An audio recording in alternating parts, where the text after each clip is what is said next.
Bonjour à toutes et à tous et bienvenue sur Observe Actu TV. Le monde traverse une période de profonde mutation, guerre au long cours, guerre commerciale, crise des institutions multilatérales et retour brutal de la logique des blocs. Les équilibres qui ont structuré les relations internationales depuis la fin de la Seconde Guerre mondiale semblent vaciller. L'objet de notre entretien est de comprendre si nous assistons à l'effondrement définitif de l'ancien modèle et de dessiner les contours de ce nouvel ordre international qui émerge sous nos yeux entre crise économique et redéfinition des alliances. Pour analyser ces transformations majeures, nous avons le plaisir de recevoir deux observateurs particulièrement aguerris, le colonel Boris Chollet, officier supérieur et expert reconnu en stratégie militaire et en renseignement. Son regard de terrain et sa connaissance fine des rapports de force armées nous seront précieux pour décrypter les dynamiques des conflits en cours. À ses côtés, François Martin, géopolitologue, essayiste et spécialiste des enjeux macroéconomiques mondiaux, il nous apportera son éclairage sur les rivalités idéologiques, les grandes manœuvres diplomatiques et la fragmentation des marchés. Merci à tous les deux d'avoir accepté notre invitation. Merci beaucoup vraiment. Merci pour cette invitation. Je suis d'autant plus honoré que j'ai eu l'occasion de suivre Monsieur Bourget récemment, enfin l'interview de Monsieur Bourget, que j'ai trouvé extraordinaire. Et puis, je suis d'autant plus honoré que Monsieur François Martin, que j'écoute assez régulièrement, a bien voulu m'avoir à ses côtés. J'espère que je trouverai la force, le courage, la sagesse de contredire certains de ses propos. D'autant que nous avons déjà débattu ensemble et Tout à ça s'est fait. très bien passé. Espérons que ça continue. Oui. C'est donc une belle occasion de faire ça. Alors, pour ouvrir ce débat, tournons-nous vers Washington. Le retour de Donald Trump aux affaires n'est plus une surprise, mais ses effets concrets se font désormais pleinement sentir sur la scène internationale et agissent comme un révélateur et un accélérateur de tension. Question au colonel Boris Chollet. Le retour de Donald Trump marque-t-il une rupture stratégique nette ou l'accélération d'une évolution de fond déjà bien engagée dans la politique étrangère américaine ? Je dirais ni l'un ni l'autre. Il n'y a pas de rupture, c'est une continuation pour moi.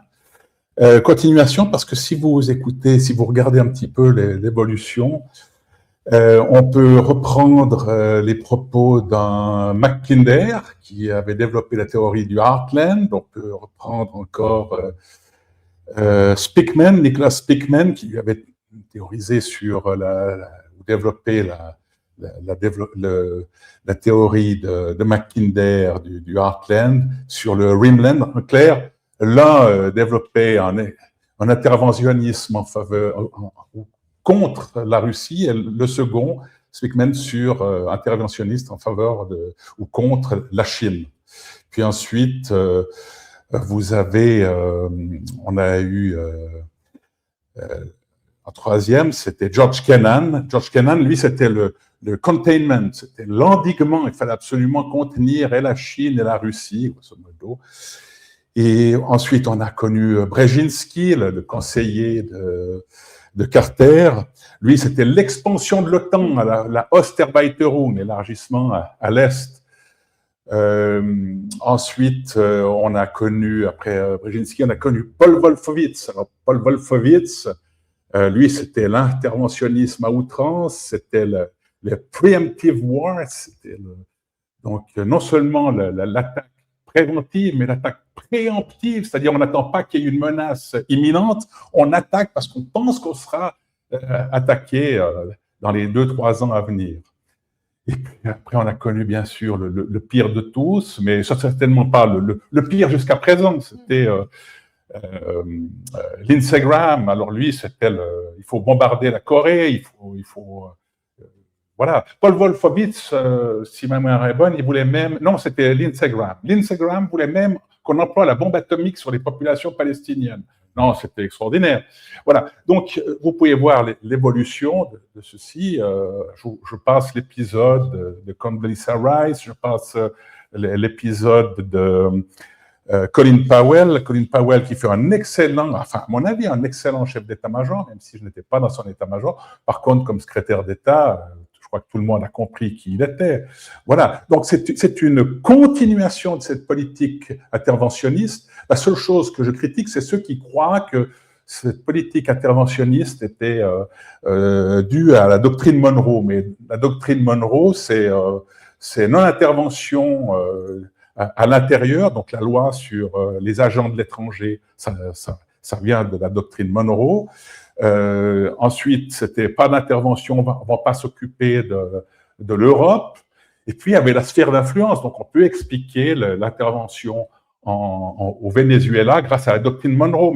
Mais ne dites pas que la doctrine Monroe est une politique interventionniste. Ce sont les gens qui ont glosé sur la doctrine Monroe qui sont dévoyés ou qui ont dévoyé cette doctrine. C'est la doctrine Truman, la doctrine interventionniste. Voilà. Alors maintenant, c'est une continuation, oui, et non pas une rupture, mais ce n'est pas une accélération, c'est une conduite erratique. C'est une conduite erratique de Trump. Parce que, comme l'a dit M. Bourget dans votre intervention, c'est un promoteur immobilier. Donc, les droits de douane, une fois c'est 10%, une fois c'est 15%, une fois c'est 50% pour la Chine, on revient en arrière. Ça, c'est de l'immobilier, quoi. Voilà. Il a très, très bien parlé. Donc, je dis, il dit un truc un jour parce qu'il veut faire évoluer la bourse. Le lendemain, il s'aperçoit qu'il perd, alors il revient en arrière parce que le pétrole devient un peu cher et la population s'énerve. Voilà, c'est donc un comportement erratique. Mais la politique américaine, la politique étrangère américaine reste la même, il continue. Voilà, est-ce que on va évoluer vers le pire ou non, je n'en sais rien.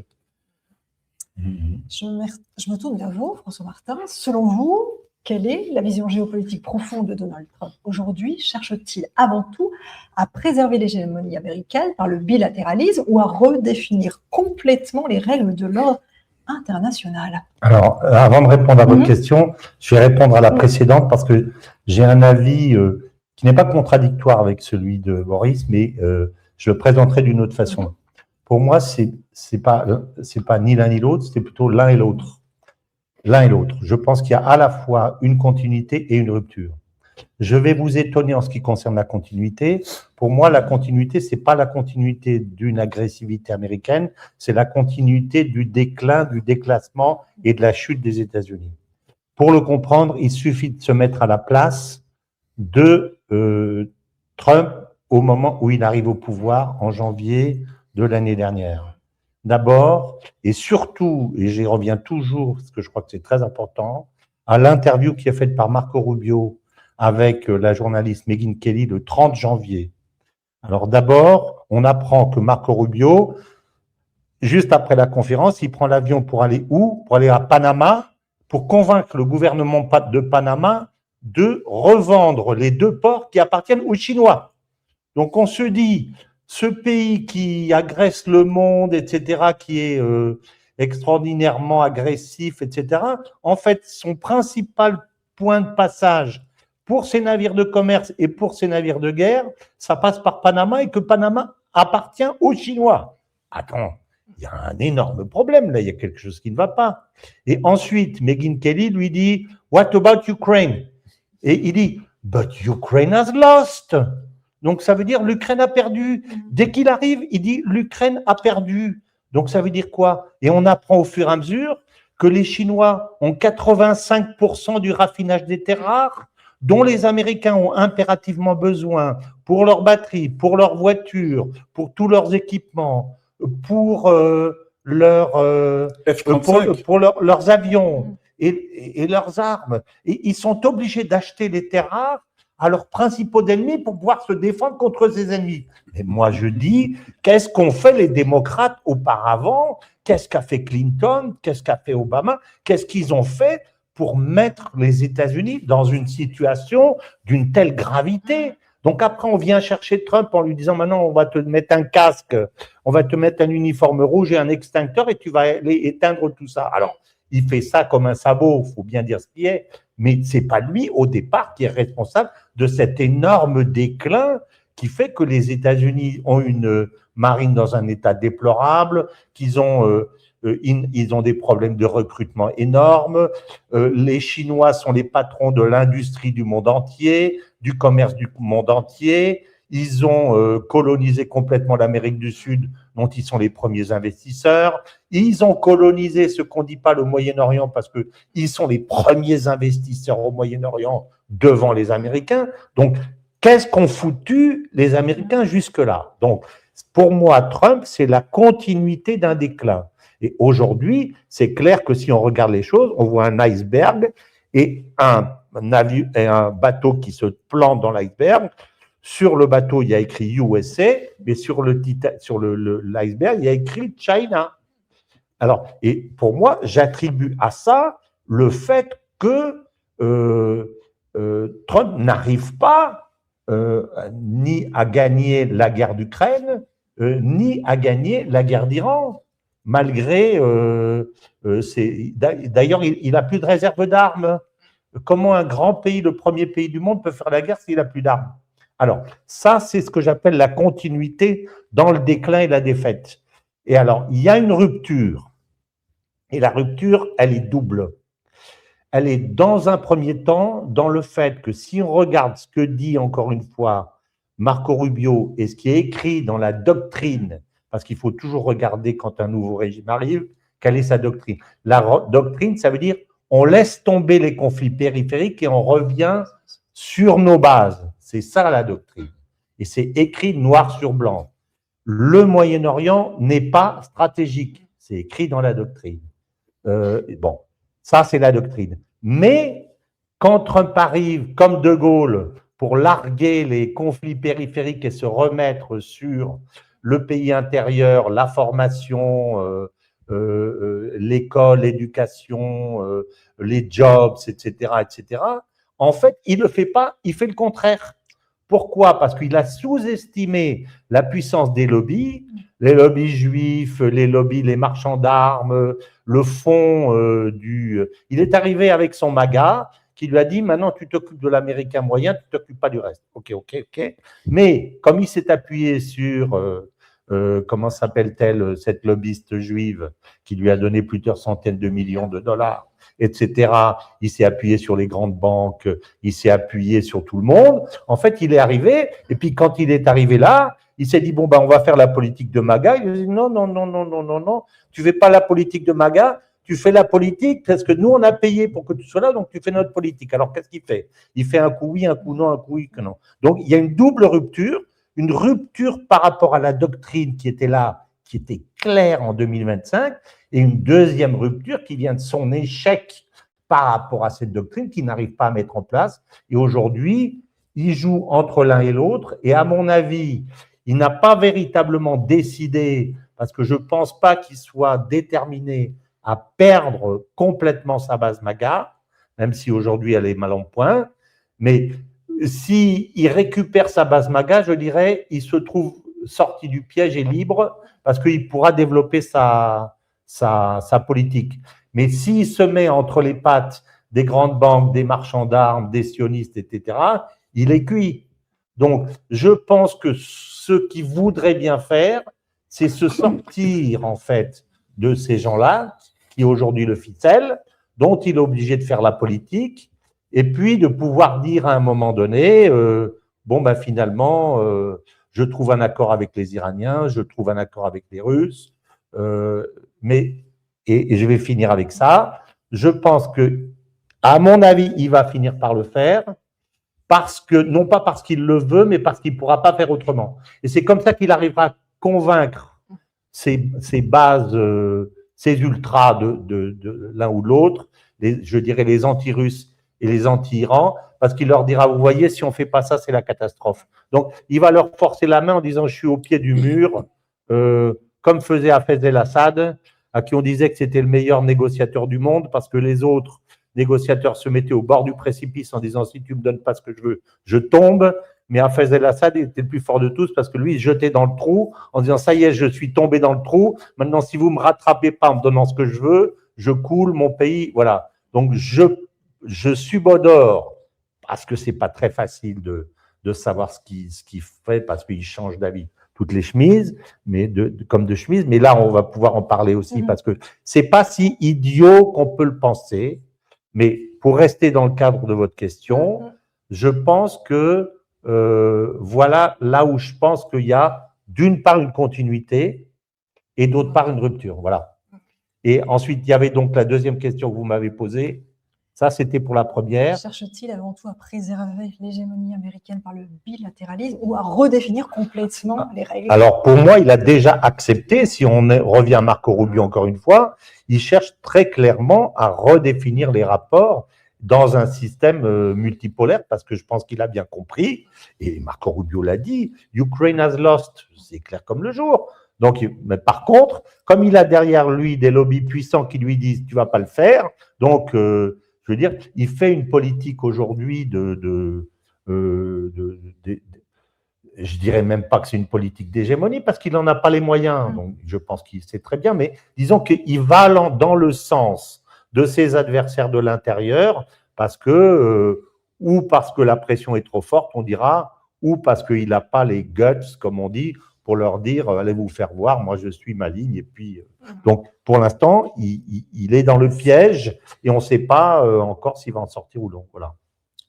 Pour souligner ce que dit François Martin, je dirais qu'il faut prendre exemple sur cette rencontre qui a lieu aujourd'hui à Manille entre Marco Rubio et Sergueï Lavrov. Oui. Je pense qu'en effet, qu'ils sont là pour essayer de redéfinir, pas l'organisation du monde, mais en tout cas les relations. Voilà. Moi, je pense pour ma part que l'esprit d'Anchorage n'est pas mort.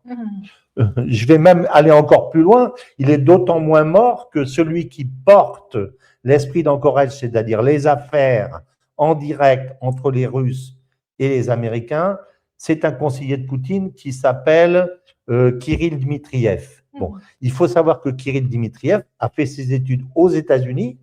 Donc, il est d'une très bonne famille parce que il était à l'époque du communiste, il a fait ses études à Harvard ou à Yale, je ne sais pas, et que il a, je crois, une dizaine d'années à peu près, donc il est de la même génération que Jared, que au début, en 2016 ou 2015, c'est dans sa biographie, il a voulu prendre contact avec Jared parce qu'il a compris que Trump était l'homme de l'avenir, donc il est copain avec Jared, et que Poutine, au début de la guerre comment ça s'appelle, où Trump est passé, il a été nommé comme conseiller spécial de Poutine pour les affaires, alors même qu'il était le représentant de la seule banque américaine qui a été en mesure de travailler en Russie pendant la guerre, qui était Goldman Sachs. Donc, il est ce type-là que Poutine prend. Ça veut dire quoi? Ça veut dire on va faire des affaires et surtout, on va faire des affaires avec mon gendre, donc avec moi. Donc, on peut bien penser que s'il y a cette connexion directe, et Poutine est très malin, il l'a bien construite parce qu'il sait qu'il tient Trump par ce qui intéresse Trump, le lien qui est le plus solide, c'est-à-dire celui de son propre portefeuille. Voilà.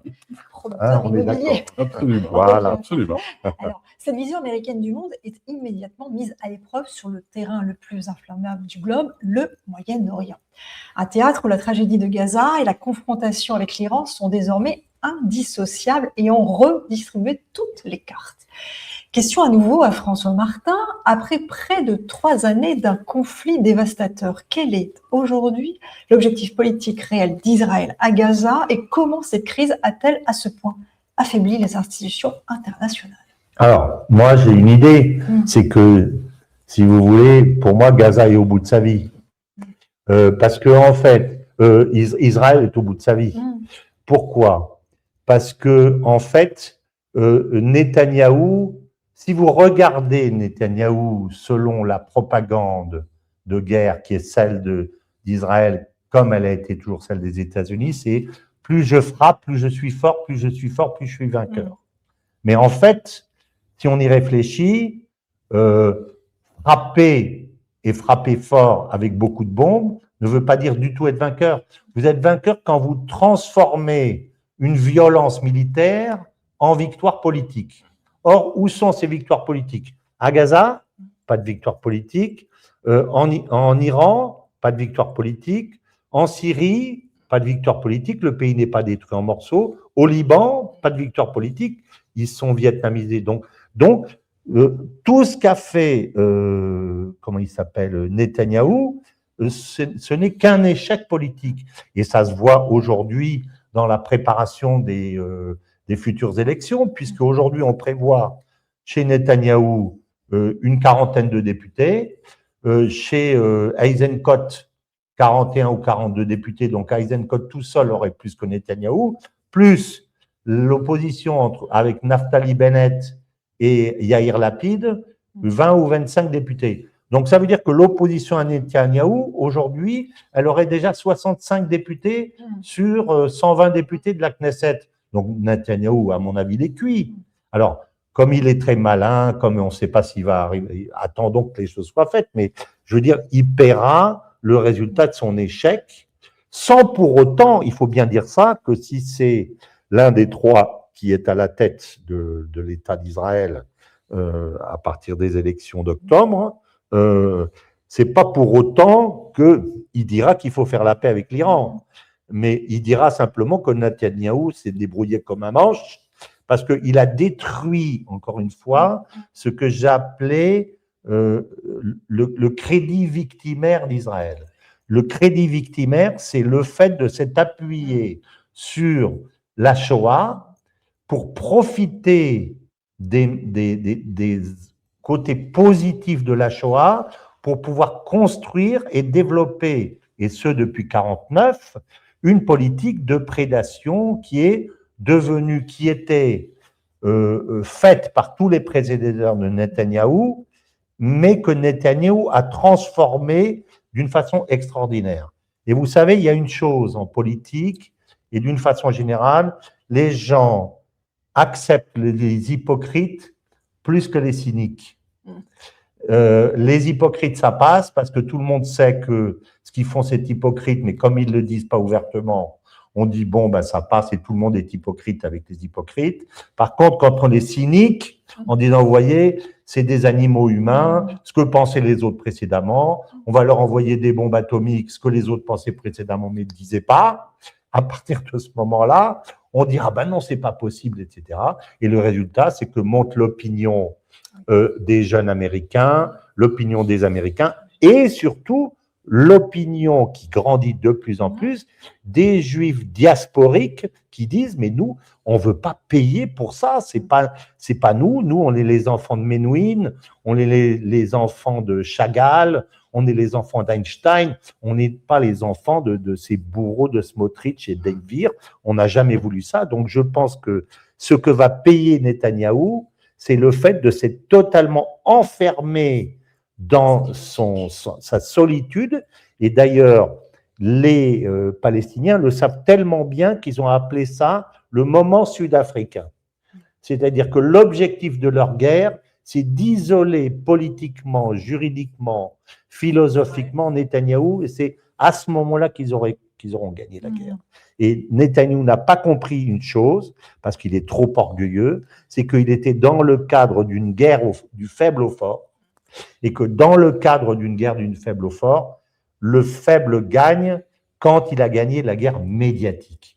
Et si vous regardez, sans juger le professionnalisme de la guerre médiatique du côté palestinien et du côté sioniste, les Palestiniens les ont écrabouillés à plat de couture. Donc, pour moi, Israël est fichu, pour moi. Donc, voilà. J'aimerais souligner deux points qui ont été soulevés par François Martin. Tout d'abord, l'échec d'Israël.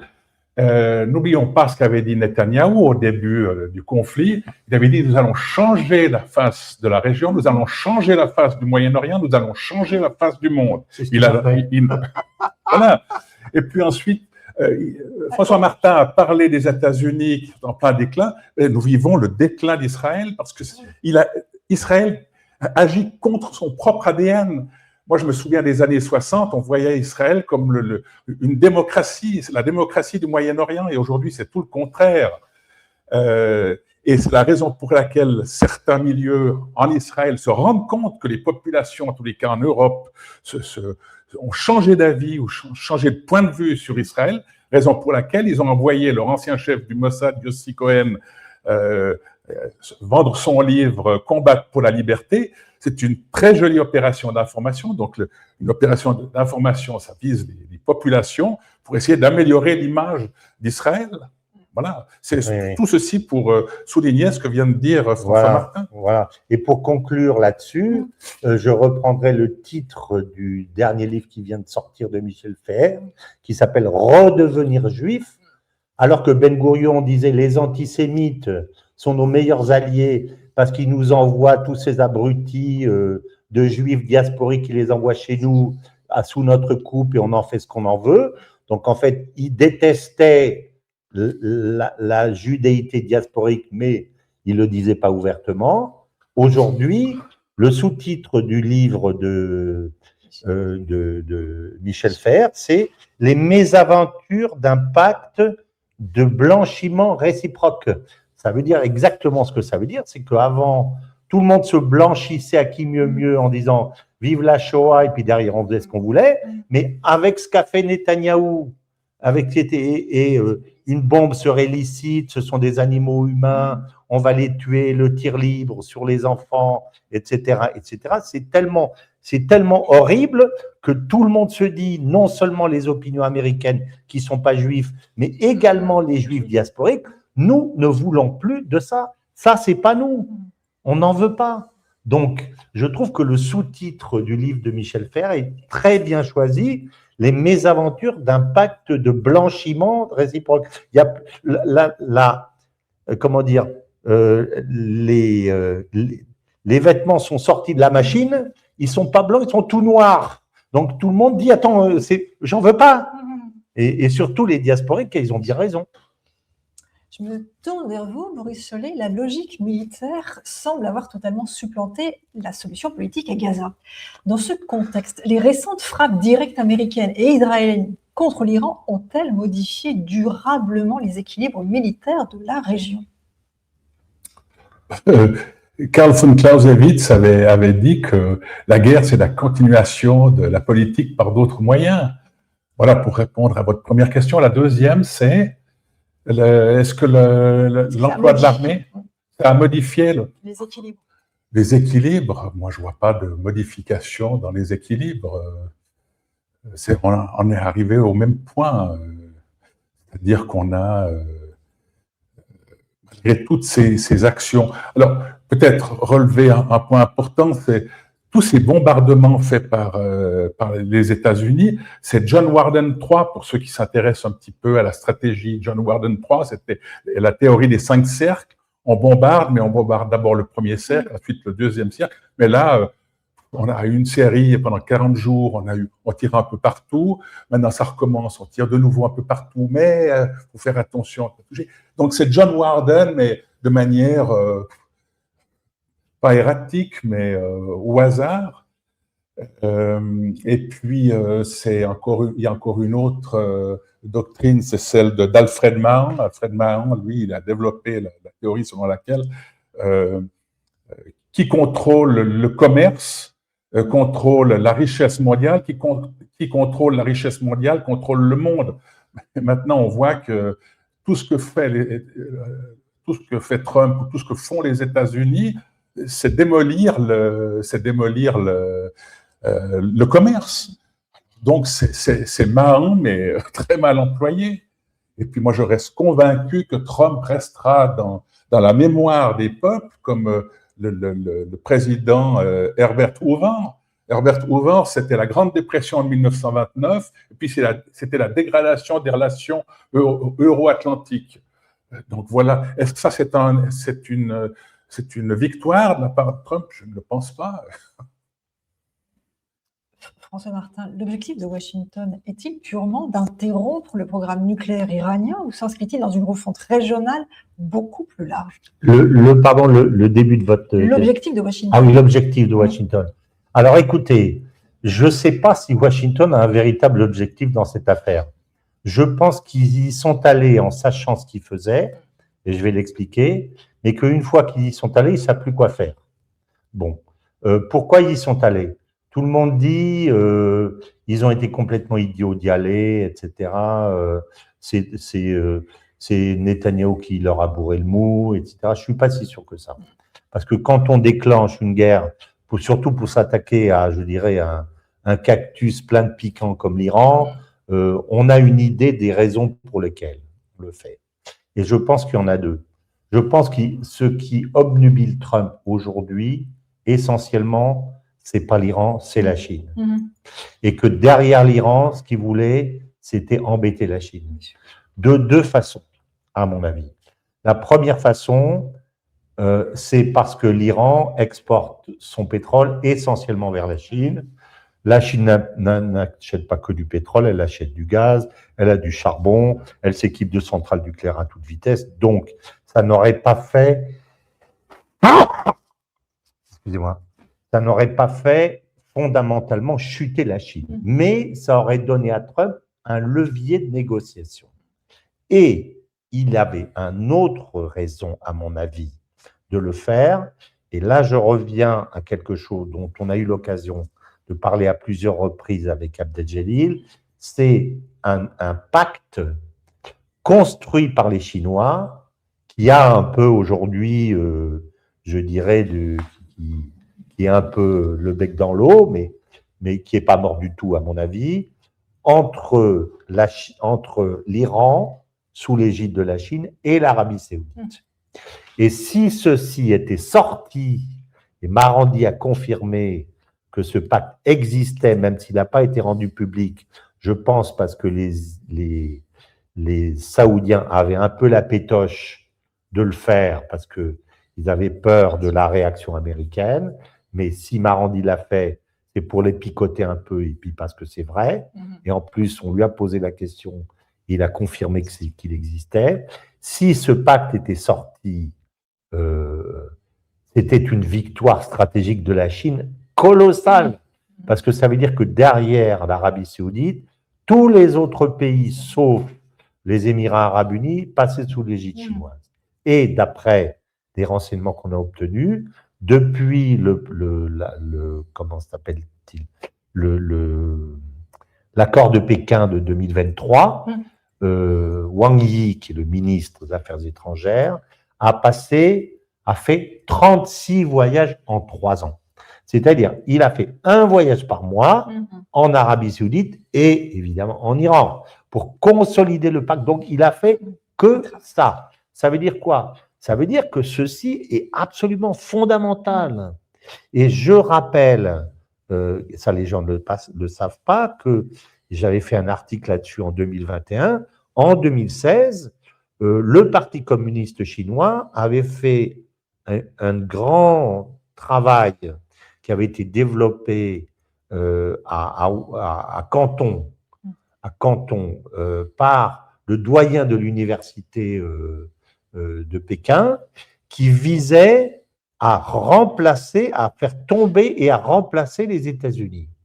Bon, alors c'est intéressant de retrouver ce plan qui est disponible dans un de mes articles que je pourrais vous fournir si vous voulez, mais l'un des points de ce plan, c'était de multiplier les ennemis des États-Unis, sachant que les États-Unis n'étaient pas capables, d'après les Chinois, de se confronter à 4 ennemis en même temps.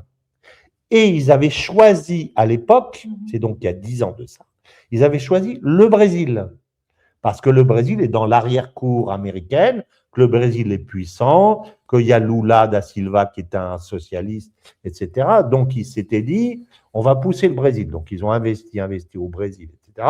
Et quand ils ont fini d'investir, les Brésiliens ont dit, non, nous on aime bien la samba, donc t'es bien gentil, mais nous on ne veut pas se fâcher avec les Américains.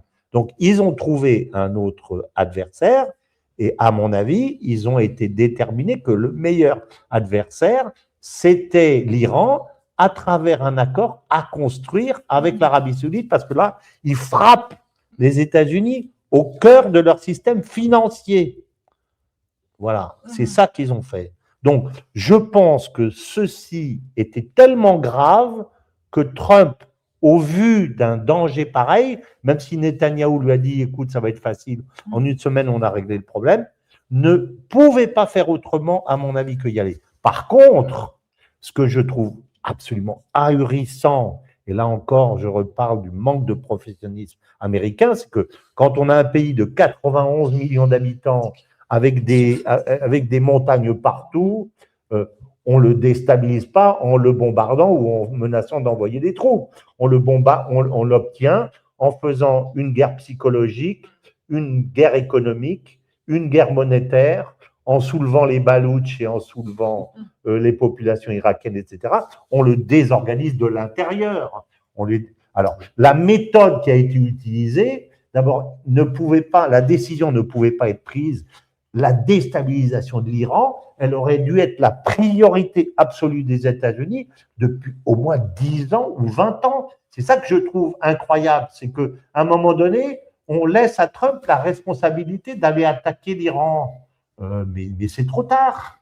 C'était beaucoup trop tard. Puis c'était mal fait. Donc maintenant, il est piégé. Mais les Chinois ont joué d'une façon, je ne sais pas ce que vous en pensez, mais les Chinois ont joué d'une façon magistrale dans cette affaire. Et en fait, le coléoptère s'est pris dans la comment ça s'appelle, dans la toile d'araignée. Mais je dirais que il n'avait pas beaucoup de solutions pour s'en sortir à part ça, non? Absolument. Je ne sais pas. Non, moi je pense. Je vais simplement revenir sur un point. Vous avez parlé de la géographie de l'Iran. Moi, j'ai lu le livre de Yves Lacoste qui s'intitule « La géographie, ça sert d'abord à faire la guerre ».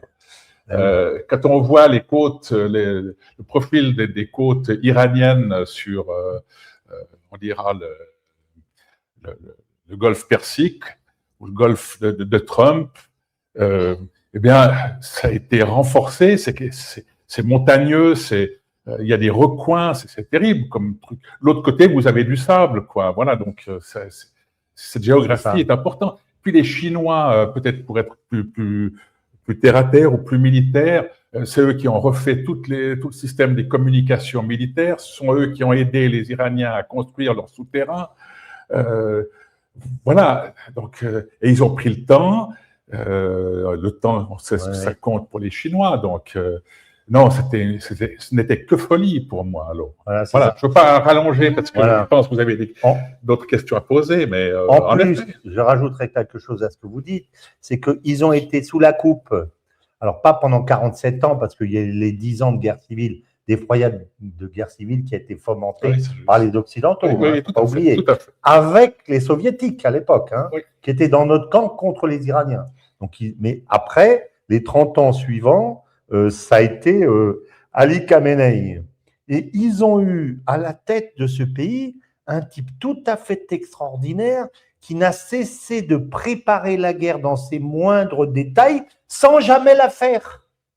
Sans jamais la faire. Et je me souviens d'une réunion que j'ai vue où il est filmé avec son conseil et lui disent « Mais enfin, Ayatollah, il nous faut des missiles qui aillent jusqu'à 4000 km. » Et il dit « Non, pas question que ça dépasse 2000 km.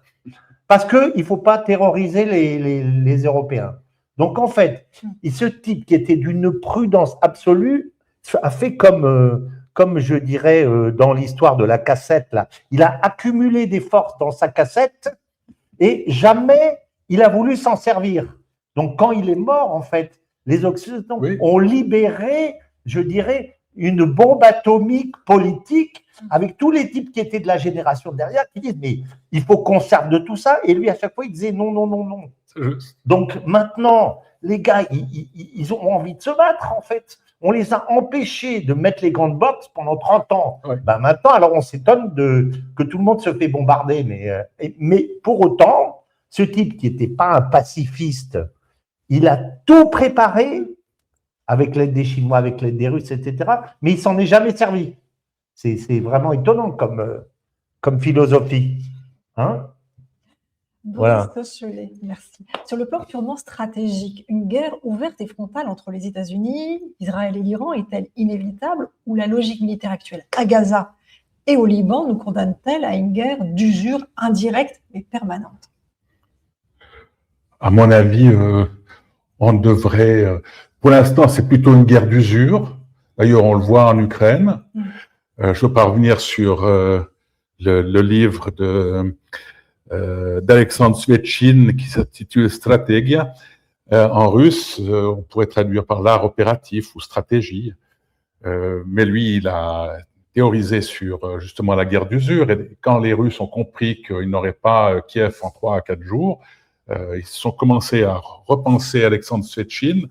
C'est la guerre d'usure. Je pense que la guerre d'usure va continuer. Mais ça ne peut pas continuer éternellement parce qu'on voit le prix du pétrole qui monte, on voit la population américaine qui ne soutient plus du tout la politique de Trump. On n'entend pas les voix israéliennes, mais je pense que les manifestations qu'on ne veut pas nous montrer, elles existent pour que la politique change. Alors, ça ne peut pas continuer. Est-ce qu'il y aura un traité de paix? Moi, je ne pense pas. En tout cas, l'Iran, ils ont compris. Ça ne sert plus à rien de faire un traité de paix parce que les Américains en profitent pour bombarder. Donc, ou bien vous dégelez nos avoirs, vous quittez le détroit d'Ormuz, et puis après, on commence à discuter. Mais sinon, on ne peut plus avoir confiance en vous. Continuez à bombarder, nous, on continuera à bombarder, et puis votre pétrole continuera à augmenter. Donc, la guerre d'usure, ça va se finir, à mon avis, et je ne veux pas rebondir sur ce qu'on a dit avant à propos de Marc Rubio, à la fin de la rencontre entre Marc Rubio et Sergueï Lavrov. Mais voilà, je vois que François Martin veut rebondir sur ce que je dis ou apporter des corrections. S'il vous plaît, M. Martin. Oui, je ne veux pas du tout apporter de correction, mais je pense que c'est tout à fait vrai. Et même, je dirais que c'est encore pire parce que nous, on n'a pas compris. On a cru que ces gens jouaient aux échecs. Les Chinois, les Russes et les Iraniens. Ils ne jouent pas aux échecs, ils jouent au jeu de Go. On n'a pas compris. C'est-à-dire, le but, ce n'est pas de les vaincre en coinçant le roi, c'est de les étouffer en une construction petit à petit, petit à petit. Et je suis persuadé que quand les Iraniens disent qu'ils disposent aujourd'hui de 120% d'armes par rapport au début avant la guerre, c'est-à-dire qu'ils en ont reconstruit aujourd'hui plus qu'ils n'en ont détruit, je suis persuadé que c'est vrai. Et je suis persuadé que Ali Khamenei avait monté son système comme ça. Je suis persuadé aussi que les Russes sont capables de tenir encore 1 an, 2 ans, 3 ans si c'est nécessaire. Nous, on ne peut pas. Ni les Américains, ni les Européens, ni les Israéliens. On n'est pas construit, notre système démocratique n'est pas construit pour fonctionner sur une guerre de longue durée. Donc, on est cuit. Alors, qu'est-ce qui se passe aujourd'hui? Je vais reprendre une métaphore que notre ami Abdeljalil aime bien. Quand vous cherchez à attraper des thons, vous mettez un grand filet, vous attrapez les thons et vous tirez le filet petit à petit. Alors, vous avez des tensions parce que les thons se battent, etc. Trump, c'est un gros thon. Il se bat, non, je vais frapper, etc. Mais regardez le schéma général. Il les tire petit à petit, aussi bien en Ukraine qu'en Iran. Et il les étouffe au fur et à mesure.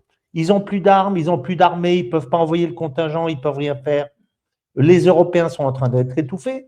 Ils n'ont pas besoin de forcer. Il suffit qu'ils continuent, qu'ils prennent le temps et l'Europe va tomber et les États-Unis vont tomber. Alors pourquoi est-ce que, et ça c'est un point important qu'il faut préciser, pourquoi est-ce que la paix ne se fait pas par une désescalade? Parce que ce n'est pas la paix qui procède d'un accord réciproque pour faire la paix, mais qui vient du. En fait, ce n'est pas une paix, il y a un des deux camps qui tombe et c'est une capitulation. Donc, c'est une paix qui est le résultat d'une guerre de décolonisation. Donc, vous en avez un qui sera vainqueur et l'autre qui sera vaincu. Donc, on va habiller ça par des accords, mais c'est ça la réalité. Donc, le vaincu, il va se battre jusqu'au bout, comme le thon qui ne veut pas qu'on le remonte sur le bateau. Mais de toute façon, ça va se terminer comme ça. Mais ça peut être violent d'ici là, et c'est violent. Donc, alors, on se dit, oui, ça y est, ça va être une guerre nucléaire. Moi, je ne vois pas les Américains se lancer dans une guerre nucléaire contre l'Iran. Je pense que les Chinois et les Russes, s'ils ne réagissent pas à ça, ça veut dire qu'ils ressuscitent les Américains comme le leader du monde parce qu'eux, ils bombarderont nucléairement tous ceux qui leur diront qu'ils ne sont pas d'accord, et en face, il n'y aura pas de réaction. Donc, je pense qu'ils les ont déjà prévenus en disant, si vous lâchez une bombe sur l'Iran, c'est le conflit mondial, nous, on tirera sur vous. Je pense que c'est déjà clair, et ils ne le feront pas, et Israël ne le fera pas non plus, parce que sinon, c'est le Pakistan qui le fera, ou bien ça sera la Russie, probablement le Pakistan qui le fera, mais je pense que ça n'ira pas jusque-là. De même, en ce qui concerne le conflit ukrainien, je pense que ça n'ira pas jusque-là non plus. Vous voyez? Voilà ce que je pense, pardon. Oui, merci. Donc justement, l'autre grand front qui redessine la carte des alliances nous amène aux portes de l'Europe. Après des années de combats acharnés, le conflit russo-ukrainien semble figé dans le sang, mais suspendu aux décisions de Washington, vous en parliez tout à l'heure. Boris Chollet, sur le plan strictement militaire, sommes-nous définitivement entrés dans une guerre d'usure sans véritable perspective de rupture ou de victoire sur le terrain? Non. Bien entendu, c'est une histoire de narratif. Moi, il y a quelques livres que je vous invite à lire. Bien entendu, il y a le célèbre livre de Anne Morelli sur la propagande de guerre. Il y a Medienmacht und Meinung pour ceux qui parlent l'allemand, de Renate Dillmann. Je ne sais plus encore, il y a encore un autre livre que je n'ai plus en tête. C'est du narratif. Depuis le début de la guerre en Ukraine, on nous vend du narratif, quoi. Et ça, c'est les Américains sont champions. On peut même plus avoir accès à RT, donc on n'a qu'une seule voix qui parle, c'est la voix occidentale. Donc, les Ukrainiens gagnent sur tous les plans. Ils ont tellement gagné d'ailleurs qu'ils ont perdu, mais ils n'ont pas cessé de gagner. Comment ça se fait qu'ils reculent alors qu'ils cessent de gagner depuis 4 ans? J'ai écouté l'autre jour Jacques Beau nous dire c'est paradoxal, ou c'est un paradoxe. Oui, parce que le paradoxe, c'est, on nous dit, ils perdent, les Russes perdent, les Ukrainiens gagnent, mais les Russes vont nous attaquer. Donc, moi j'appelle ça plutôt de l'incohérence. Sauf que les peuples, ils boivent ça, ils disent, ah oui, il faut qu'on se prépare à une guerre contre les Russes, puisque les Russes perdent, on se prépare à la guerre contre les Russes. La démographie baisse en Russie comme dans le reste de l'Europe. Les Russes perdent, mais ils vont nous attaquer. Non, c'est l'incohérence. Mais il faut vous réveiller, il faut que les peuples se réveillent. Donc c'est une lutte de narratif, mais quand vous regardez des cartes d'état-major, vous voyez que les Russes avancent. Et comme je le répète encore une fois, ou comme le laisse... essaye de faire comprendre Yves Lacoste dans son livre la géographie sert d'abord à faire la guerre, eh bien, le Dniepr, c'est la frontière. Voilà, donc ils pousseront, et les Ukrainiens ne pourront jamais aller de l'autre côté, sinon ils vont perdre régulièrement des troupes, il n'y a rien à faire. Et puis ensuite, maintenant, la question, c'est de savoir est-ce que Poutine va pousser jusqu'à Odessa pour essayer d'avoir Novorossiya. Alors là, je veux bien qu'on commence à philosopher, qu'on commence à discuter. Il y en a qui disent non, c'est trop loin, c'est trop près de l'OTAN, je ne sais pas. Mais en tout cas, une chose est sûre, les Russes ne pousseront pas au-delà du Dniepr. Et puis, pour moi, les Ukrainiens perdent. Il y a 90% qui ont dit on n'ira jamais se battre contre les Russes. En plus, un officier supérieur de l'OTAN a dit la semaine dernière, je crois, qu'il n'existait à leur connaissance aucun plan des Russes pour attaquer l'Europe. Il a dit ça. Il n'a pas dit ça de lui-même, sinon il saute. Donc, il l'a dit en service commandé. Qui c'est qui lui a dit ça? C'est les Américains, pour se protéger, pour dire aux Européens, allez-y les gars, mais nous, on n'ira jamais. Donc, les Européens, je dirais, ils sont totalement coincés et c'est la surenchère, je dirais, du suicide, en fait, quelque part. Et un autre élément, et je vais finir avec ça, que je pense qui était très, très important, c'est, je pense, un texte que j'ai eu l'occasion de diffuser à un moment donné, qui est de Nathaniel Rothschild, qui est l'héritier de la famille Rothschild anglaise, qui est mouillé, comme on sait, dans l'affaire Epstein, etc. aujourd'hui. Et Nathaniel Rothschild a écrit au Parlement et au gouvernement anglais en leur disant, écoutez bien, Poutine et Xi Jinping, c'est pire qu'Hitler. Et Si nous perdons cette guerre, ce sont les États patriotiques qui gagneront cette guerre et nous ne pourrons plus fixer les règles de fonctionnement du monde. Donc, c'est véritablement, l'Europe porte aujourd'hui le dernier espoir, en fait, des mondialistes qui sont très puissants, qui tiennent le front des États-Unis aujourd'hui. C'est ça le véritable enjeu qui fait que l'Europe est le porte-parole aujourd'hui des dernières forces mondialistes qui espèrent une chose, c'est que Trump sera obligé de se mouiller, qui va se perdre là-dedans, ce n'est pas du tout gagné, et que derrière, il y aura le retour des amis démocrates américains et le réveil. Donc, c'est un véritable enjeu. Donc, moi, je ne pense pas, contrairement à certains, que les Européens, là-dedans, ils font n'importe quoi. Je pense qu'il y a une véritable stratégie derrière ça. C'est une guerre, en fait, derrière cette guerre. C'est la véritable guerre qu'il y a derrière.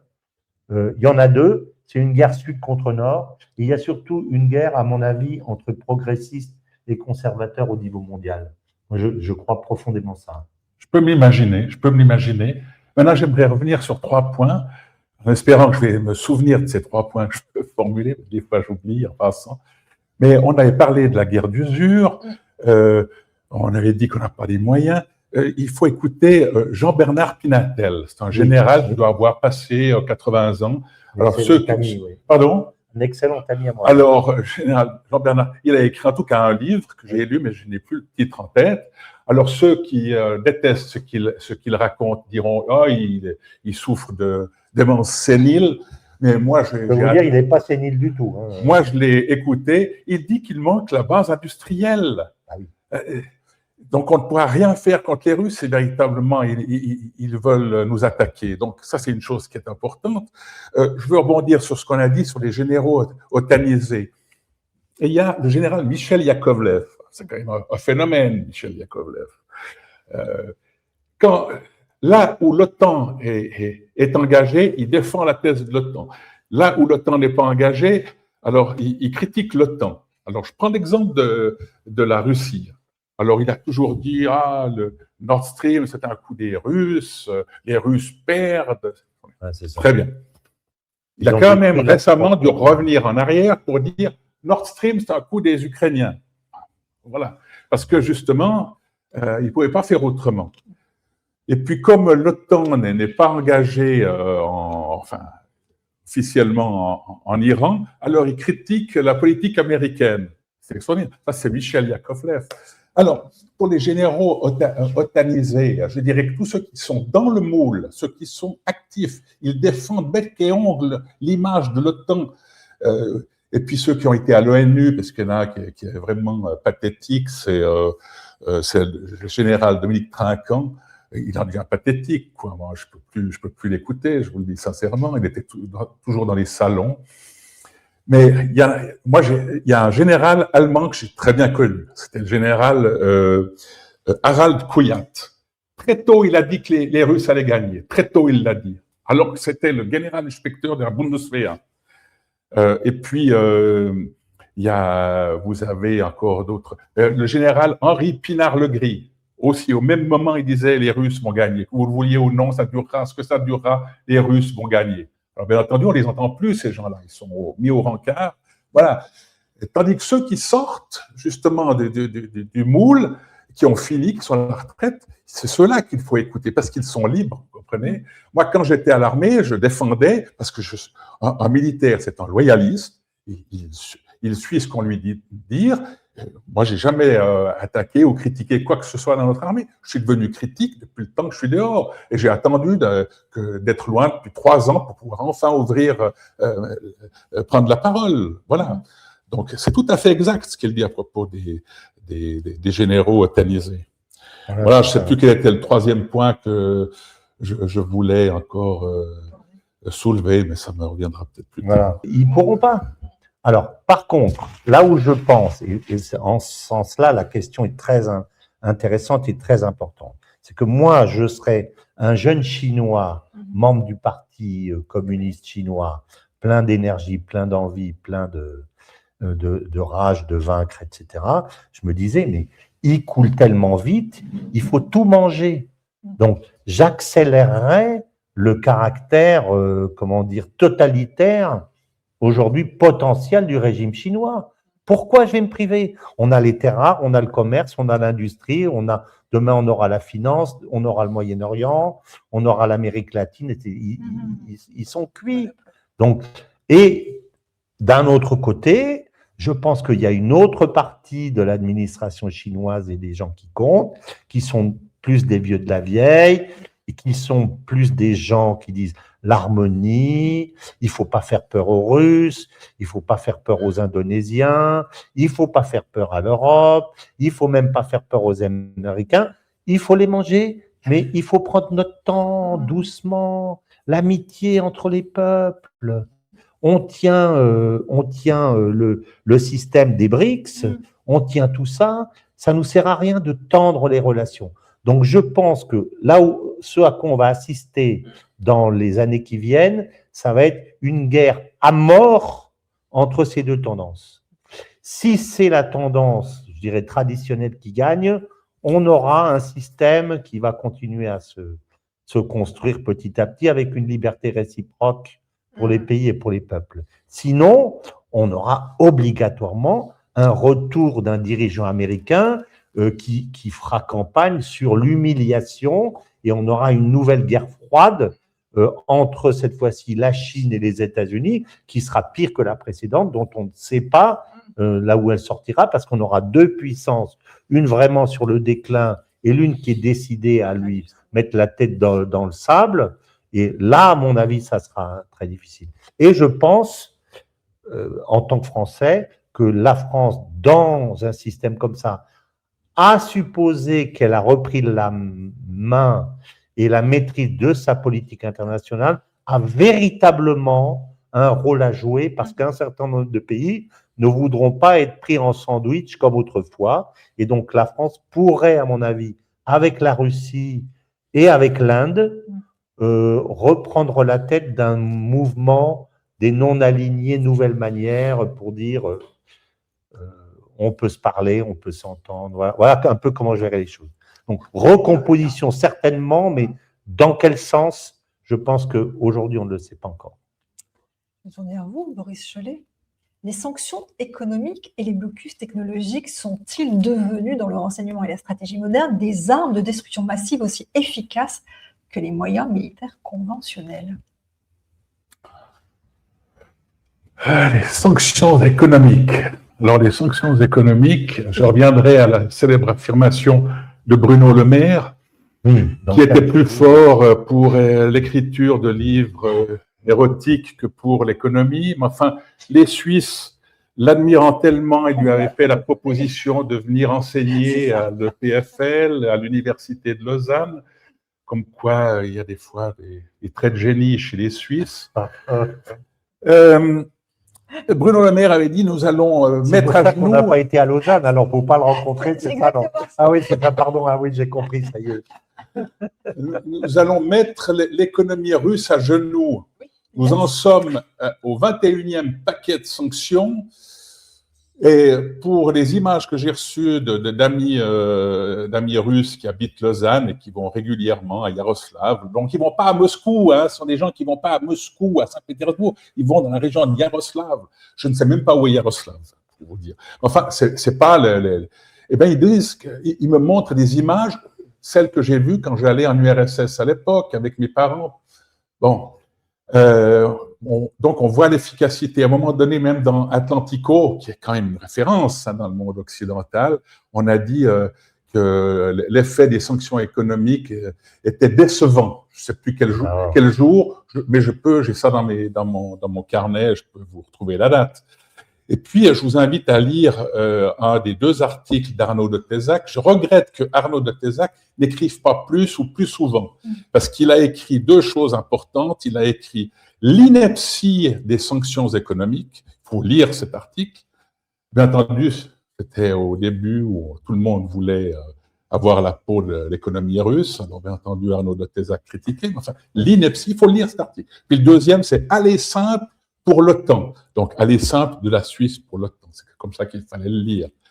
Et ces deux articles sont exceptionnels. Ils vous expliquent énormément de choses. Alors, les sanctions économiques, je pense qu'on va aller vers le 22e paquet de sanctions, et puis il n'y aura aucun effet. Mais ça appartient à la guerre moderne. On veut ça, c'est bien. Ça calme ceux que ça veut bien calmer. Et puis, comme disait mon oncle, l'espoir seul suffit à rendre les fous joyeux. Donc, voilà. L'espoir seul suffit à rendre. Et oui, ça a en tout cas rendu Bruno Le Maire joyeux, sa célèbre affirmation. Maintenant, les blocus. Alors, le blocus, c'est de nouveau une autre théorie américaine. C'était Alfred Mahan qui disait il faut des victoires navales décisives et il faut des blocus. Alors, on applique les blocus, les Américains ont fait le blocus, très bien. Alors, je reviendrai peut-être c'est peut-être anecdotique, mais enfin, je me souviens qu'à l'époque, ça devait être en 62. Je suis né en 56, comme ça, tout le monde saura quel âge j'ai. En 62, il y a eu le blocus de Monaco par De Gaulle.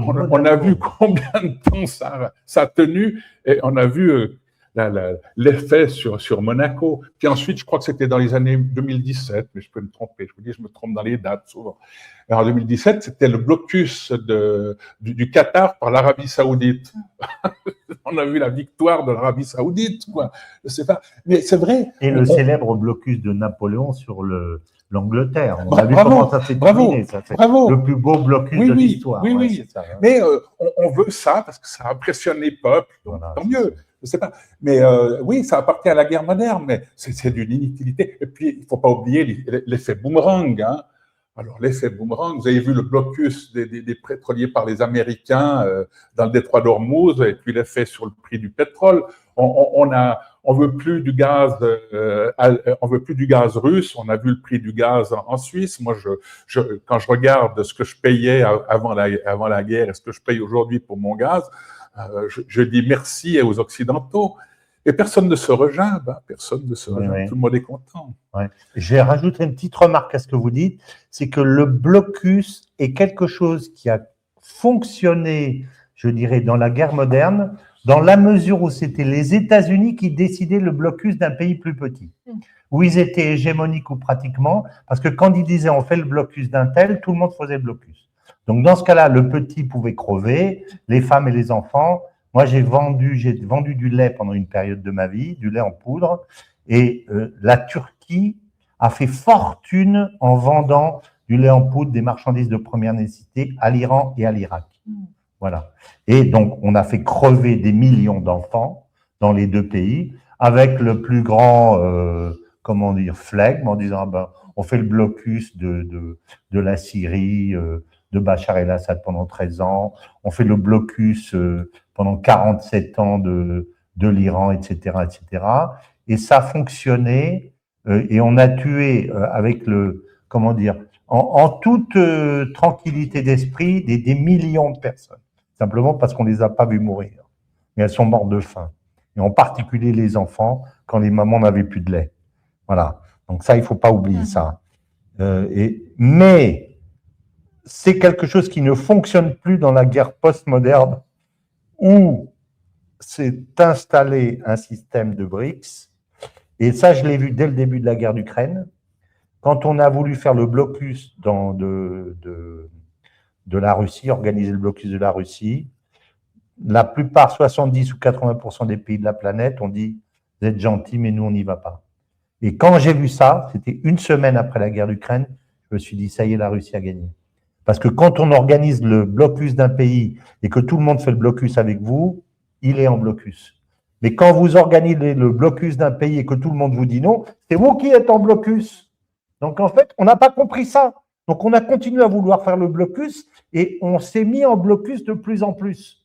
Donc les conditions ont changé aujourd'hui. Ça ne marche plus. C'est comme Napoléon avec l'Angleterre.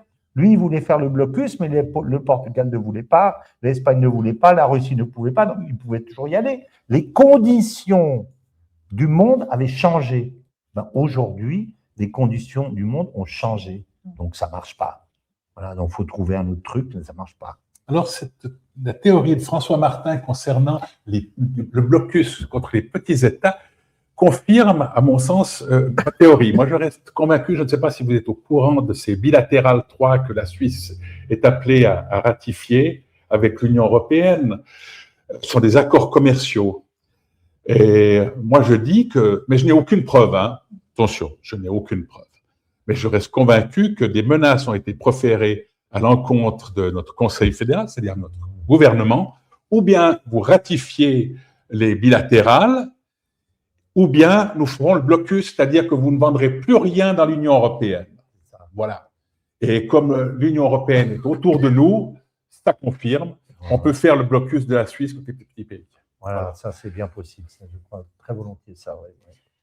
Mais on ne va pas étouffer la Suisse, c'est-à-dire que l'Union européenne continuera à vendre des produits, parce qu'il y a quand même des Français chez nous, il y a des Allemands chez nous, mais on ne vendra plus à l'étranger. Voilà. Pour conclure cet axe, François, comment Pékin ajuste-t-il sa stratégie? La Chine cherche-t-elle à éviter l'affrontement ou s'y prépare-t-elle? Les deux. La Chine peut très bien éviter l'affrontement tout en s'y préparant. Je dirais que c'est même l'essence de sa politique de Sun Tzu. Et c'est ce qu'ils ont fait jusqu'à présent. Si aujourd'hui on demande aux gens qui ne sont pas, disons, très férus de questions internationales et de conflits, on leur dit: est-ce que vous pensez que les Chinois jouent un rôle important? Ils vont tous vous dire non. Les Chinois sont peut-être intervenus. Quand on étudie véritablement les choses, ils sont au cœur des conflits aujourd'hui, de tous les conflits. Et ils n'ont absolument pas oublié l'idée de faire tomber les États-Unis et de prendre leur place. Pour moi, et j'ai fait une émission sur une autre chaîne qui s'appelle Omerta, spécifiquement sur la Chine, la géopolitique de la Chine et son étude, c'est un peu le trou noir de la géopolitique. Aujourd'hui, je trouve que c'est véritablement l'acteur le plus important et en même temps le plus secret d'aujourd'hui. Donc, c'est fondamental de déplacer. On parle que de Trump. Ouais. Et Trump n'est pas si bête que ça quand il fait une politique permanente de la surenchère et de la provocation. Parce que regardez, qui vous entendez d'autre que lui aux États-Unis? Personne. Donc, moi, je ne suis pas du tout certain qu'il ne va pas gagner les élections de mi-mandat. Parce qu'il perd une partie de son électorat. Mais en même temps qu'il fait ça, il détruit ses adversaires. Qui est-ce qui est le plus, je veux dire, qu'est-ce qui va marcher le mieux dans ces... On peut avoir des surprises. Hein. Je ne suis pas du tout certain que sa politique soit... Nous la trouvons stupide. Oui. Et il est certain que sur le plan international, il a discrédité les États-Unis comme personne ne l'a fait jusqu'à présent. Mais si on regarde les choses sur le plan interne, et c'est quand même, je dirais, un politicien américain extraordinairement habile, il ne faut pas oublier ça, puisqu'il s'est fait élire 2 fois, on peut se retrouver avec un Trump qui sort de l'élection de mi-mandat et qui dise: bon, ben, on arrête les guerres, renforcées. Donc, moi, je ne parierais pas sur la chute de Trump. Voilà. L'avenir nous le dira. L'avenir nous le dira, oui, absolument. Face à ce duel de titans entre Washington et Pékin et face à la menace russe, le continent européen se retrouve pris en étau. Qu'il s'agisse de l'Union européenne ou des États tiers, comme la Suisse, la question de la survie stratégique est posée. Ah bah, François, elle est bien posée. Oui, l'Union européenne dispose-t-elle encore à l'heure actuelle d'une trajectoire crédible vers une véritable autonomie stratégique ou l'illusion a-t-elle vécu? Vous parlez de trajet quoi? Quel est le mot que vous avez employé? Trajectoire, c'est ça? Crédible, encore plus.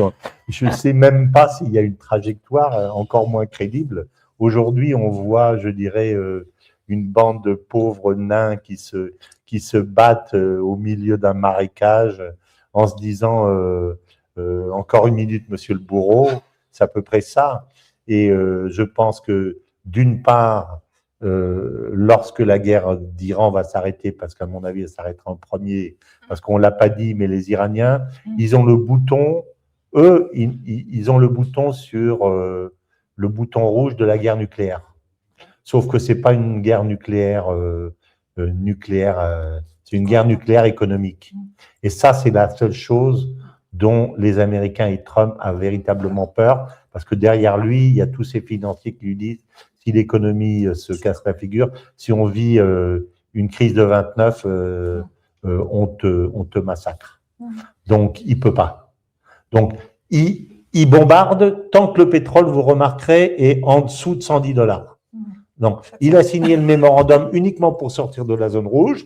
Et quand le pétrole est redescendu à 70 $, il s'est dit c'est bon, je peux bombarder pendant 15 jours. Là, j'ai un peu de tranquillité et je vais pouvoir dire à tous les anti-Iran de mon propre camp, vous voyez comme je suis costaud, je les tape. Et puis, il sait très bien que le jour où ça monte entre 100 et 110, et là, aujourd'hui, on n'est pas très loin de 100, on est à 90 et quelques. L'ancien chef d'état-major des armées, je n'ai jamais cru en l'article 5. Bah oui. C'est fantastique qu'il nous l'avoue aujourd'hui, hein, parce qu'il ne l'aurait pas dit. C'est lui qui dit ça, c'est vous, c'est lui. Non, c'est lui, c'est lui. Je peux vous retrouver l'adresse Internet ou sur YouTube. Je n'ai jamais cru en l'article 5 de l'OTAN. C'est-à-dire qu'il n'a jamais cru qu'il était contraignant. En fait, il n'est pas contraignant. Il dit, si on a un problème, on se met ensemble et on cause. Mais oui, voilà. Parce que les gens qui parlent de l'article 5 n'ont jamais lu. Voilà. Mais c'est vrai. Parce que si la Suisse était membre de l'OTAN, ils diraient, oh ben nous, on a une petite armée, on ne peut pas vous aider. Par contre, on va agir par la diplomatie parce que ça, on a l'habitude. Ben, ils respecteraient l'article 5. Voilà. Moi, j'irais même plus loin. Je dirais que je n'ai jamais cru non plus à l'article 42, paragraphe 7 du traité de l'Union européenne. Bon, c'est peut-être mon biais cognitif de Suisse. Voilà. Mais on voit que les Américains ont envie de se retirer de l'Europe. Bon, ils sont limités par, si la mémoire est bonne, le National Defense Authorization Act, qui bloque à 76 000 le nombre de militaires américains en deçà duquel on ne peut pas descendre en Europe. Donc, il peut retirer 5 000 hommes en Allemagne, en remettre 4 000 en Pologne, mais enfin, en deçà de 76 000, il ne peut pas aller. Donc, il peut même menacer qui veut, sans l'autorisation du Congrès. Attention, j'ai oublié de préciser, sans l'autorisation du Congrès. Si le Congrès accepte qu'on descende à 30 000, on descendra à 30 000. Voilà. Maintenant, on voit que Mark Rutte a pris peur, quoi. Il l'appelle Daddy pour l'amadouer. S'il te plaît, Daddy, reste auprès de moi, mais j'ai peur d'être tout seul.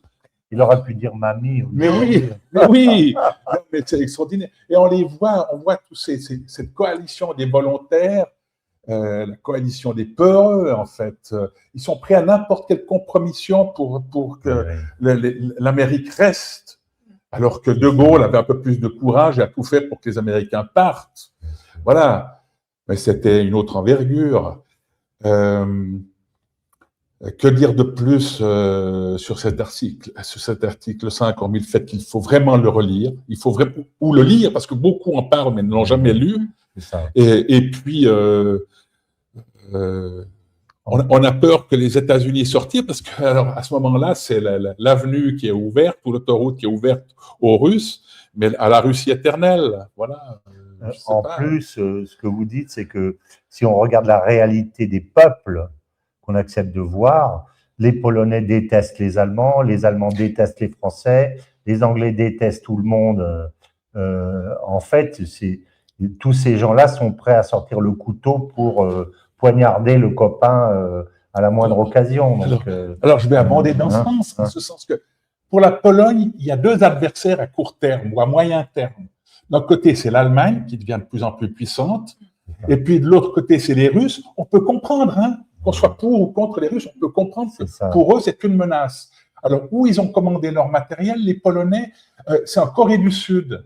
Oui. Il ne faut pas l'acheter à l'Allemagne. Et voilà. Et quand les Américains ont fait péter le Nord Stream, c'est le ministre des Affaires étrangères polonais qui, le premier, a tweeté « Thank you USA » de frapper les Allemands, vous êtes formidables, merci. Mais oui. Voilà, c'est ça, la réalité, c'est ça, l'Europe. Mais oui. Voilà. Je peux en ajouter, mais vous avez compris le sens. Merci, M. Martin, d'ajouter ceci, c'est exact. Un petit focus suisse, justement, dans ce contexte de durcissement global. La neutralité suisse demeure-t-elle un atout stratégique et sécuritaire pour la Confédération ou plutôt un isolement dangereux? Alors, si la Suisse était véritablement neutre, c'est-à-dire qu'elle ait eu un droit de la neutralité, je reprends des expressions qui ne sont pas de moi, qui sont de Georges Martin, qui connaît très bien, ou mieux que moi encore, l'histoire de la neutralité. Pour lui, la neutralité, c'est une maison à 3 étages. Et le droit de la neutralité, c'est ce qui se trouve dans les textes. Bon, ça n'a jamais été défini, ça ne doit pas être défini, comme le dit Georges Martin d'ailleurs. Enfin, il faut qu'on se déclare neutre. Puis ensuite, il y a la politique de neutralité, c'est-à-dire comment on se comporte. Vous aurez remarqué qu'on a déjà perdu, parce que Lavrov nous a dit qu'on est un pays hostile, donc notre politique, elle est plus neutre, puisqu'on a suivi les sanctions économiques. Je vous rappelle aussi ce que disait l'ambassadeur Jean-Pierre Vettovalia, qui disait on a accepté d'abord les sanctions de l'ONU, ce pourquoi je suis d'accord, et puis ensuite, on s'est mis à accepter les sanctions de l'OSCE, qui n'a pas le droit d'en imposer, et puis ensuite, on accepte les sanctions, on suit les sanctions de l'Union européenne. On a même été, à un moment donné, les deuxièmes, derrière les États-Unis, la Suisse était le pays qui sanctionnait le plus la Russie. Donc, je ne sais pas où on en est aujourd'hui. Donc, ça, c'est la politique. Puis ensuite, il y a donc j'ai dit le droit, la politique, et puis la façon de se comporter, quoi, la façon d'être vu, plutôt. Voilà. Donc, on n'est plus vu comme neutre. Et si on était neutre, oui, si on revient à une politique de neutralité comme on devrait l'avoir, je pense que c'est un bouclier de défense, oui, et on peut servir les peuples. Et si je prends le cas de Jacques Sapir, qui a écrit un livre, La fin de l'ordre occidental, je crois que ça s'appelait, eh bien, il dit justement, ce qu'il faudrait, c'est qu'un État qui est à l'intérieur du monde occidental, il ne cite pas la Suisse, ça c'est moi qui le dis, mais un État qui est au centre du monde occidental et qui est prêt à discuter avec les BRICS, et ça c'est le propre de la Suisse, eh bien je pense que la Suisse est utile et puis n'aurait pas une politique isolationniste, mais au contraire, elle contribuerait à sa propre défense. Voilà. Mais ce que vous me faites penser, moi qui ne connais pas bien la Suisse, c'est qu'on imagine, quand on voit les choses de l'extérieur, qu'en fait le pays neutre, c'est le pays trouillard, en fait, qui n'ose pas s'engager. Et c'est exactement le contraire, parce que les pressions sur un pays neutre, pour qu'il sorte de la neutralité, pour qu'il sorte en faveur de l'un ou de l'autre, sont énormes. Donc, en fait, ça demande un énorme courage de dire non, je ne prendrai pas parti. Ce n'est pas du tout comme on peut le penser. La neutralité, c'est vraiment quelque chose, comme vous dites, qui se construit. Et puis, il faut des dirigeants avec des comment dire, avec des guts. Là. Oui, malheureusement. C'est peut-être ça dont vous manquez aujourd'hui. Ces derniers temps. Mais oui, on a une dame qui s'appelle Marie-Hélène Newton qui l'a dit. Elle avait même fait des propositions pour qu'on fasse preuve de plus de courage. Et puis, je vais reciter Michel Yakovlev, que vous savez à quel point j'admire ce général français. Heureusement qu'il y en a d'autres que j'admire véritablement. Mais Michel Yakovlev, quand on lui demandait à l'émission Quotidien, où le but c'est de faire quand même le buzz, hein, c'est pas de dire des choses très, très sensées, on lui demandait, mais comment voyez-vous comment appelleriez-vous l'opération Epic Fury des Américains? Ah, j'appellerais Epic Connerie. Alors tout le monde a ri, bien sûr, mais, ajoute-t-il, si les Iraniens s'étaient comportés comme les Suisses, eh bien, je l'aurais appelé Epic Génie. C'est-à-dire que moi, je reste convaincu que la base, c'est-à-dire notre...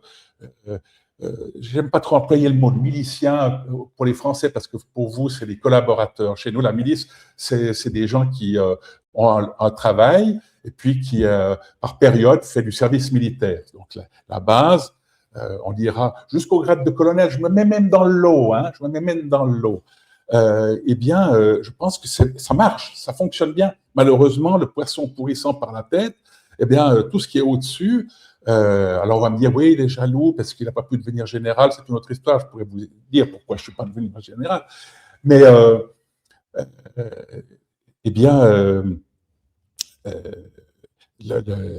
en haut, on n'a pas de courage. On a un Martin Pfister qui est notre ministre de la Défense, qui joue à Doudou, je dis Doudou parce qu'il est à tuer à toi avec Boris Pistorius. Boris Pistorius lui refile des idées, il les prend telles quelles, plutôt que d'essayer de tenir tête et de dire nous on fait comme ceci, de mettre de faire une espèce d'introspection, d'ouvrir un projet pour dire où on en est avec notre armée, qu'est-ce qu'on peut faire, qu'est-ce qu'on va faire. Non, c'est Boris Pistorius vient à ma rescousse, voilà. Autant, donnez-nous des idées. C'est le Polonais, c'est le ministre des Affaires étrangères, celui qui a écrit Thank you USA. Je ne sais pas si c'est lui. C'est lui. D'accord. Le lendemain de l'explosion. Voilà. Nord Stream. Alors, pour conclure cet échange dense, prenons un peu de hauteur sur ce nouvel ordre qui s'esquisse sous nos yeux. Une question commune. Le monde évolue-t-il vers un système multipolaire relativement équilibré ou basculons-nous dans une longue période d'anarchie et d'instabilité durable? Alors, je vais répondre. Je vous ai essayé d'expliquer tout à l'heure. Je pense que on n'évitera pas une certaine forme d'anarchie parce que les choses ne se font pas très vite comme ça, mais que assez vite, il se formera soit une espèce de système, une nouvelle forme de westphalienne qui se fera parce que c'est la nature des choses autour d'un certain nombre de pôles qui seront des pôles régionaux d'équilibre, dans lesquels il y aura l'Inde, si l'Inde veut faire une véritable politique étrangère, il y aura la Chine évidemment, il y aura la Russie, et il y aura, il y aura à mon avis l'Iran, tous ceux qui seront sortis, je dirais, avec la tête haute et victorieux de la grande guerre patriotique qui est celle du monde aujourd'hui entre le Nord et le Sud. Ça, c'est si ça se passe bien. Si ça se passe mal, il y aura une espèce de pagaille, je dirais, de ci, de là, mais qui sera dominée par un certain nombre de pays, deux pays essentiellement, les États-Unis et la Chine. Je pense que la Russie, et c'est la raison pour laquelle elle ne bombarde pas l'Europe aujourd'hui, elle veut se garder une porte de sortie avec l'Europe parce qu'elle voudra certainement pas, mais jamais être aspirée dans un conflit bipolaire entre les États-Unis et la Chine. D'ailleurs, la Chine ne le souhaite pas non plus, parce que la Chine aura besoin d'un monsieur bons offices pour pouvoir discuter. Donc, dans ce cas-là, on aura un monde de tension. Et évidemment, chacun, les États-Unis et la Chine, essaieront de renforcer leurs troupes et d'attirer, ça sera naturel aussi, les pays autour d'eux, qui le feront pour certains contraints et forcés, d'autres ne le voudront pas. Donc, on aura à la fois, je pense, une certaine forme d'anarchie, mais je crois que assez rapidement, ça sera ou une confrontation, ou bien un système bipolaire. Voilà comment je vois les choses. Moi, peut-être une précision, je ne vois pas du tout ce qui se passera à court terme. Je suis content que François Martin ait développé une vision dans ce laps de temps.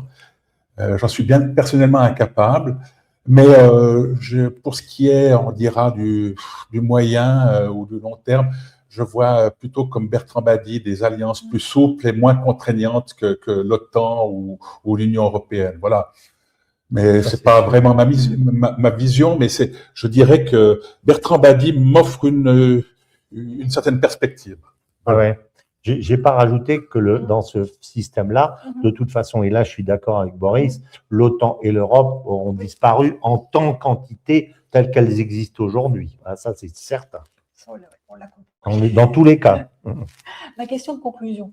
Si vous deviez nommer chacun les 3 principales menaces géopolitiques majeures des 5 prochaines années, quelles seraient-elles?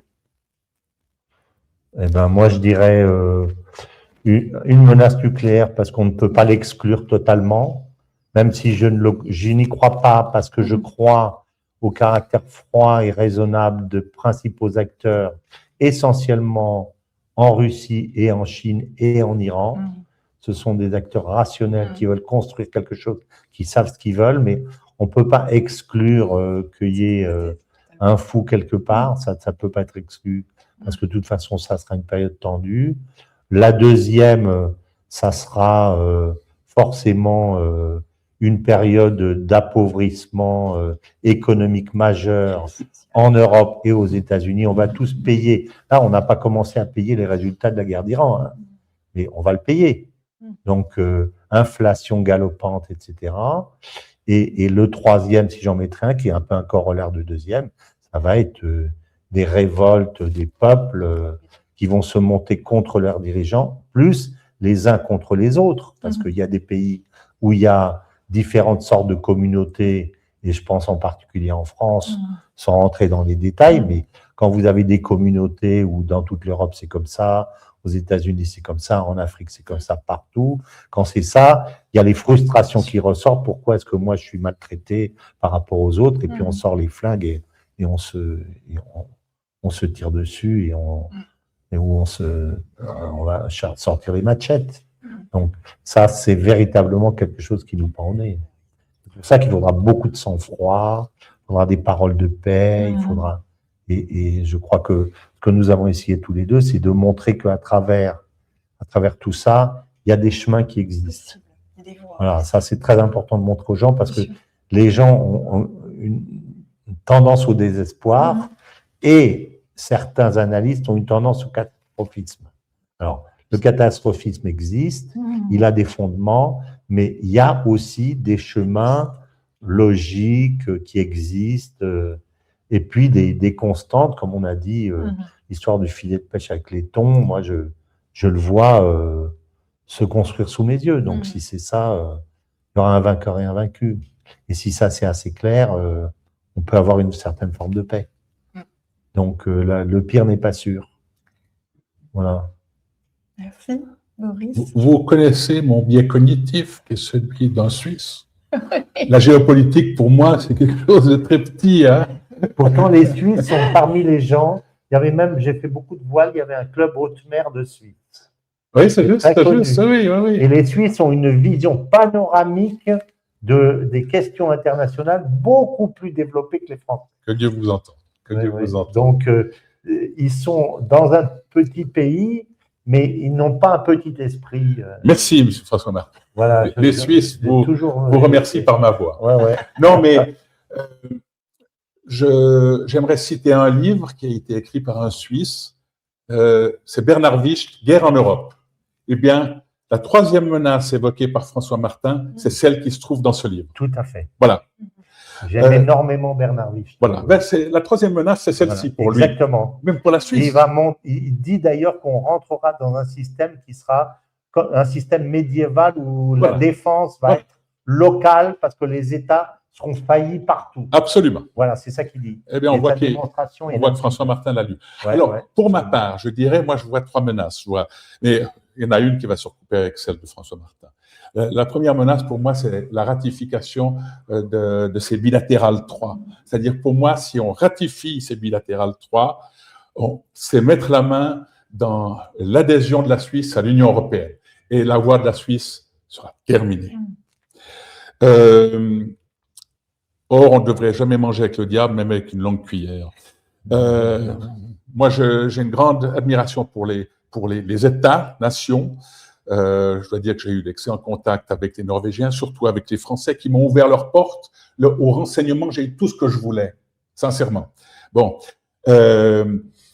La deuxième menace, pour moi, c'est peut-être une qui n'existe pas, mais quand j'entends Boris Pistorius dire qu'il veut faire de l'Allemagne, enfin de l'armée allemande, la première armée en Europe, et puis que je vois l'AfD qui est bien plus puissante, qui a une autre optique que le Rassemblement national, qui n'a plus rien à voir avec le Front national, qui fera la même politique parce qu'ils vont prendre le reste de la droite vers eux. Moi, ça me fait peur, je vous le dis. Surtout que pour nous, c'est le grand voisin, c'est notre cousin. Donc, moi, j'ai peur de cette menace allemande. Et puis la troisième, c'est celle que voit, mais qui est la deuxième de François Martin, c'est véritablement une dépression, un krach boursier ou une dépression économique. Ce serait une catastrophe pour tout le monde. Tout le monde. Voilà. Tout le monde. Merci infiniment à tous les deux pour cette immense richesse d'analyse. Merci à vous de nous avoir suivis sur Observactu TV. Si cette émission vous a apporté des clés de compréhension, n'hésitez pas à la partager, à laisser vos commentaires et à vous abonner pour ne pas manquer nos prochaines analyses. À très bientôt sur Observactu TV. Merci beaucoup. Et merci à vous qui êtes une intervieweuse hors pair. Merci beaucoup. Il faut le dire, on ne le dit pas suffisamment. Merci beaucoup. Au revoir.